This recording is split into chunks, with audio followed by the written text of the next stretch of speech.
ইন্ডিয়ার ওয়েস্ট বেঙ্গলে বিজেপি সরকার ক্ষমতায় এসেছে।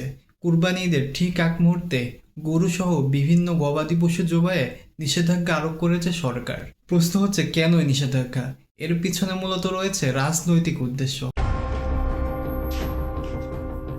কিছুদিন পরেই কুরবানি ঈদ, মুসলমানরা যাতে কুরবানি ঈদে গরু কুরবানি না করতে পারে এই জন্য এই আইন। তাছাড়া কোনো যৌক্তিক কারণ তো আমি দেখি না। বিজেপি নেতা শুভেন্দু অধিকারী 1950 সালের প্রাণী সম্পদ আইনের ভিত্তিতে এই নতুন নিয়ম প্রয়োগের কথা বলেছেন। তবে আমার প্রশ্ন হচ্ছে, এখন 2026 সাল, আজকের কৃষি অনেকটাই আধুনিক প্রযুক্তি নির্ভর। অধিকাংশ কৃষক গবাদি পশুর পরিবর্তে ট্র্যাক্টর আর আধুনিক মেশিন ব্যবহার করে।